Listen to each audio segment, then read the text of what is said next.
मंडळी, ठरलं तर मग या मालिकेचा आजचा धमाकेदार असा रिव्ह्यू तुम्ही ऐकत आहात.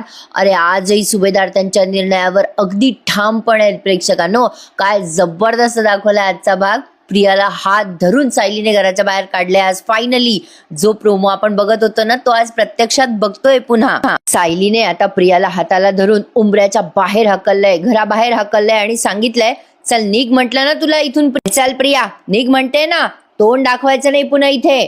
आता मात्र अश्विन चिडून म्हणतोय, ए सायली, तू हे बरोबर करत नाहीयेस हा. हे तन्वीचं सुद्धा घर आहे, लक्षात ठेव. आता कल्पनाताई ओरडतात, हे घर तन्वी बिन्वीचं नाहीये, कोणी सांगितलं तन्वीचं घर आहे हे. आता त्या प्रियाची बॅग कल्पनाताई तिच्या पायाशी फेकतात आणि म्हणतात, ही बॅग घ्यायची, सामान घ्यायचं आणि चालतं व्हायचं इथून कायमचा. चल ने. सायली म्हणते, प्रिया आता तरी तुझी लायकी तुला कळली आहे ना. आता हे सामान घ्यायचं आणि पुन्हा या घराकडेच काय, या घराच्या दिशेकडे सुद्धा बघायचं नाही. चल निघ म्हणलं ना, निघ.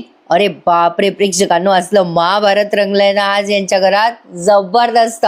आता ही प्रिया इतकी चिवट आहे, ही काही केलं तिथून जायलाच तयार नाहीये बाबा. एवढे नाटकं करून ठेवलेत तिने, पण तिच्या एकाही नाटकाला भीक घातलेली नाहीये सुभेदारांनी. अश्विन म्हणतो, बघ तन्वी बघ, मी तुला सांगत होतो ना की आपण इथे नको येऊयात.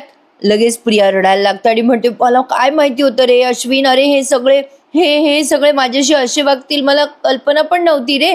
अरे अश्विन मी मी मी इतकी वाईट आहे का रे, मला जगायचा अधिकारच नाहीये का रे.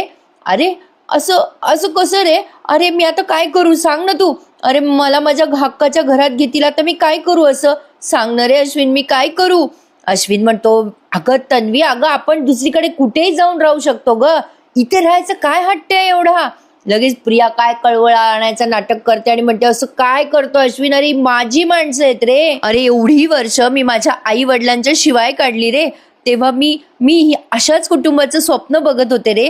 मला माझे आई बाबा परत भेटलेत, पण आता माझे बाबा पण माझ्यावर प्रेम करत नाही रे.